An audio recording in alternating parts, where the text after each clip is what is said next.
Bismillahirrahmanirrahim. Assalamualaikum warahmatullahi wabarakatuh. Alhamdulillahirabbil alamin. Allahumma shalli ala sayyidina Muhammad wa ala alihi wa sahbihi ajmain. Amma ba'du. Pada kesempatan ini kami ingin menyampaikan beberapa ayat dan beberapa hadis yang menunjukkan bahwa kita wajib menghormati dan mengagungkan Al-Quran. Karena kedudukan Al-Quran itu mulia. Kedudukan Al-Quran itu sangat tinggi. Bahkan Al-Quran itu termasuk salah satu rukun iman. Rukun iman. Kalau kita tidak yakin kepada Al-Quran, kalau kita ragu dengan Al-Quran, maka iman kita itu cacat, bermasalah. Ya. Maka mari kita perhatikan ini. Betapa Allah itu memerintahkan kita agar kita menghormati, mengagungkan, mencintai, meyakini, mengimani Al-Quran. Allah berfirman di dalam surat Al-A'raf ayat 204. Wa idza quri'al Qur'ana fastami'u lahu wa ansitu la'allakum turhamun. Apabila dibacakan Al-Quran, maka dengarkanlah baik-baik, bersikaplah tenang.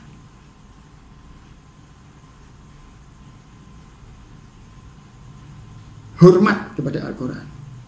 Karena apa? Itu firman Allah. La'allakum turhamun. Agar engkau mendapatkan rahmat. Apabila dibacakan Al-Quran di dalam sholat, di dalam sembahyang maupun di luar sembahyang, dengarkan, engkau akan mendapat rahmat.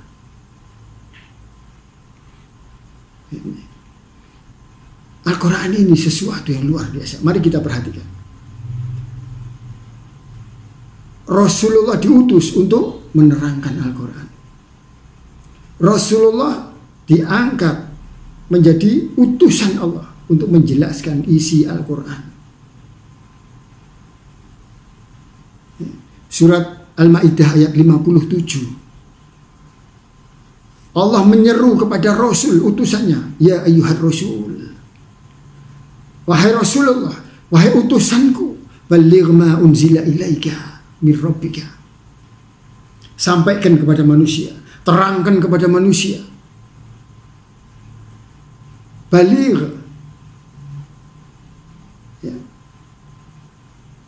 Apa yang telah aku turunkan, ma unzila ilaika, yang diturunkan kepadamu dari Tuhan, terangkan kepada manusia. Ini perintah, ini tugas Rasul adalah menerangkan, menyampaikan isi Al-Quran, firman-firman Allah. Ya. Wa in lam taf'al fama balaghta risalatahu. Kalau engkau tidak menyampaikan isi Al-Quran, pesan-pesan Allah, berarti engkau tidak menyampaikan amanah. Ya. Jadi Rasul ini mengemban amanat yang berat, menyampaikan 6.666 ayat firman Allah. Dan ternyata memerlukan waktu yang lama, perjuangan yang berat, 22 tahun. Ini amanat berat. Ketika Allah mengutus Nabi untuk mendakwahkan Al-Quran, Allah menjanjikan, wallahu ya'simuka minan nas, dan Allah akan menjamin keselamatan kamu dari gangguan manusia. Ya, ternyata mendakwahkan Al-Quran itu mengundang kebencian manusia. Sehingga Nabi ketika menerangkan Al-Quran, ketika menjalankan tugas kerasulan, mendakwahkan Al-Quran, dimusuhi, dibenci. Ya. Tetapi karena ini amanat, apapun yang terjadi, bahkan dengan perang pun, yang mengorbankan banyak syahidin, mujahidin, mati di medan pertempuran demi mendakwahkan Al-Quran. Karena ini adalah pokok agama. Jadi berat ini, berat. Tetapi ini amanat, meskipun berat harus dilaksanakan karena aman. Kalau enggak berarti berkhianat ini. Innallaha la yahdil qaumal kafirin. Kalau ada orang yang mengingkari Al-Quran, dia tidak akan mendapatkan hidayah dari Allah. Jadi kita diperintahkan mengagungkan. Kenapa Al-Quran itu harus diagungkan, harus dihormati? Karena Al-Quran itu mukjizat. Mukjizat Al-Quran itu. Bukan sembarangan, mukjizat. Kita tahu apa yang dimaksud mukjizat itu. Diterangkan di dalam satu ayat bahwa kedudukan Al-Quran itu di tengah-tengah kehidupan manusia yang diterangkan dan didakwahkan oleh Rasul itu ada mukjizat. Kedudukan Al-Quran itu mukjizat. Dia pedoman hidup. Dia yang bisa menyelamatkan manusia dalam kehidupan di dunia dan di akhirat. Al-Quran itu mukjizat. Ya, bisa diperhatikan di dalam surat Al-Hasr ayat 21. Surat Al-Hasr 21. Lau anzalna hadzal Qur'an ala jabalin la ra'aitahu khasi'an mutasaddian min khasyatillah. Wa tilkal amsalu nadribuha lin-nasi la'allahum yatafakkarun. Berfikirlah engkau, kata Allah, kalau Al-Quran ini diturunkan kepada gunung, gunung hancur. Karena takut kepada Allah. Min khasyatillah. Gunung itu mempunyai rasa takut kepada Allah. Disebabkan Al-Quran. Kalau gunung aja hancur, takut dengan Al-Quran, itulah yang dimaksud dengan kemukjizatan Al-Quran itu. Diterangkan oleh Allah. Gunung bisa hancur dengan firman Allah. Gunung diciptakan dengan firman. Dan gunung bisa dihancurkan dengan firman. Dan Al-Quran itu isinya firman Allah. Disitulah kemukjizatan Al-Quran. Diulangi lagi. Betapa Al-Quran itu mukjizat yang menakjubkan. Pengaruhnya, kehebatan daripada firman Allah itu. Walau anna Qur'anan suyirat bihil jibalu au qutiat bihil ardu au kulima bihil maut. Kalau ada bacaan yang bisa mengguncangkan gunung, membelah bumi, menghidupkan orang mati, bacaan itu adalah Al-Quran. Karena Al-Quran itu mukjizat. Mengguncang gunung, gunung takut. Membelah bumi dan menghidupkan orang mati. Al-Quran itu mukjizat. Maka Allah perintahkan, hormati itu mukjizat. Kau akan selamat. Malaikat Jibril mendatangi Nabi Muhammad. Ya Rasulullah, ya, ini zaman penuh fitnah, kata malaikat Jibril kepada Rasulullah. Engkau akan menghadapi fitnah-fitnah dari orang-orang yang akhlaknya, perilakunya, cara berpikirnya sudah penuh dengan kesesatan. Fitnah dunia yang datang dari manusia-manusia yang akan kamu hadapi sangat berat. Ketika Rasulullah bertanya, bagaimana aku bisa selamat dengan fitnah dunia?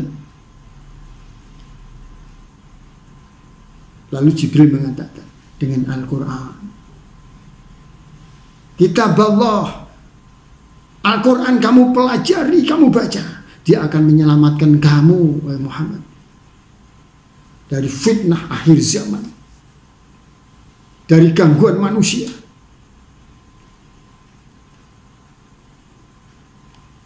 Kalau Al-Quran itu dipelajari, manusia tidak akan tertipu oleh dunia, oleh setan, oleh siapapun. Selamat, karena Al-Quran mukjizat. Maka Nabi perintahkan kepada umatnya, Iqra'ul Quran, Baca Quran, pelajari Quran, amalkan isinya. Dan jangan kau meremehkan mukjizat, jangan diremehkan mukjizat. Pelajari itu, amalkan, dia akan menjadi mukjizat, penyelamat, pelindung, pedoman hidup dalam kehidupan kita di dunia selamat sampai akhirat. Al-Quran itu mukjizat, tanamkan di dalam hati, imani, yakini, karena itu rukun iman. Rukun iman. Karena Al-Quran itu mukjizat, Allah menurunkan satu keterangan yang sifatnya mengancam. Kalau engkau meremehkan Al-Quran, kalau engkau berani hidup tanpa Al-Quran, sedangkan Al-Quran itu mukjizat, pedoman hidup, petunjuk Allah. Perhatikan surat Luqman ayat 7. Wa idza tutla alaihi ayatuna wala mustakbirun ka'an lam yasma'ha ka'anna fi udhunihi waqra fabassirhu bi'adzabin alim.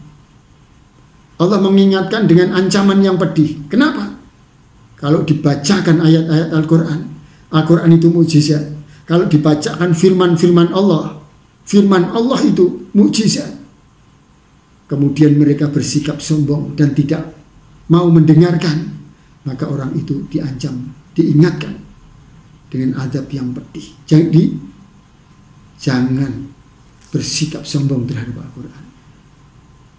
Jangan menyangka bahwa manusia bisa hidup selamat, benar, tanpa dibimbing oleh mukjizat Al-Quran. Kita membutuhkan Al-Quran. Diturunkan oleh Allah Al-Quran untuk menyelamatkan manusia. Mukjizat Al-Quran itu. Banyak sekali keterangan-keterangan maupun hadis yang menerangkan bahwa Al-Quran itu mukjizat. Tinggal kita meyakini aja, mengimani, karena dia mukjizat. Kalau tidak diimani, tidak diyakini, kita gagal menjadi orang beriman. Dan Al-Quran itu diperjuangkan oleh Nabi, oleh Rasul, bersimbah darah. Banyak korban nyawa dalam peperangan, dalam rangka mendakwahkan isi Al-Quran ini. Maka Rasulullah berpesan, aku tinggalkan dua hal. Aku meninggalkan, aku berwasiat, aku mewariskan kepada umatku dua perkara. Pegang teguh itu, kamu tidak akan tersesat. Pegang teguh itu, mukjizat itu kamu pegang teguh. Karena itu warisan Nabi. Yang diwariskan Nabi adalah kitab Allah, Al-Quran. Wa sunnata rasulihi. Sunnah Nabi. Hadis. Quran hadis. Quran hadis. Dua hal itu adalah warisan Nabi. Maka pelajari Al-Quran, renungkan, amalkan. Pelajari hadis. Dengan dua hal itu kita menjalani kehidupan ini. Menjalani perintah-perintah Allah, meninggalkan larangan-larangan Allah dengan berpedoman dengan Al-Quran dan Sunnah. Berawal dari Al-Quran, karena itu mukjizat. Kemudian dia ikuti Sunnah Nabi. Baru kita amalkan perintah-perintah Allah, amalkan sunnah-sunnah Rasulullah, ditambah dengan keterangan-keterangan para sahabat, yang tentu juga bersumber dari Al-Quran, yang tentu juga para sahabat itu mengikuti sunnah Nabi. Jadi Al-Quran itu harus kita yakini, tentang kemujizatannya itu harus kita yakini. Ada garansi, ada jaminan dari Allah.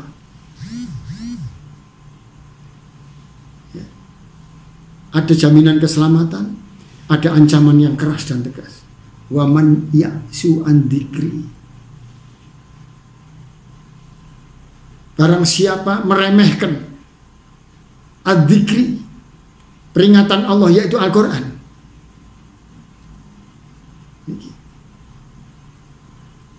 Wa man ya'su an dzikri. Jangan remehkan Al-Quran itu. Karena kalau orang meremehkan Al-Quran, fa innalahu ma'isata dzonka, kehidupannya menjadi sempit. Wa nahsuruhu yaumal qiyamati a'ma. Karena kita tidak berpegang teguh kepada mukjizat Al-Quran ini, kita dibangkitkan pada hari kiamat dalam keadaan buta. Hidup di dunia penuh kesulitan. Karena kita tidak mengikuti petunjuk Allah yaitu Al-Quran, mukjizat. Di dunia sulit, tersesat kita. Karena tidak berpedoman dengan Al-Quran. Dan hari kiamat kita bangkit dalam keadaan buta. Na'udzubillah min dzalik.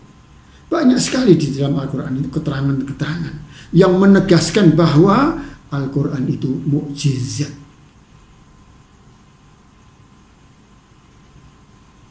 Sahru Ramadan alladzi unzila fihil Quran hudal linnas wa bayyinatin minal huda wal furqan. Bulan Ramadan Allah menurunkan Al-Quran sebagai pedoman bagi manusia. Dan ada penjelasan-penjelasannya tentang petunjuk itu di dalam Al-Quran. Al-Quran adalah Al-Furqan yang membedakan antara kebenaran dan kebatilan. Subhanallah, Alhamdulillah, Allahu Akbar.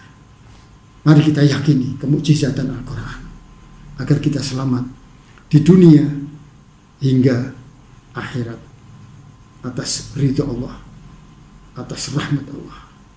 Assalamualaikum warahmatullahi wabarakatuh.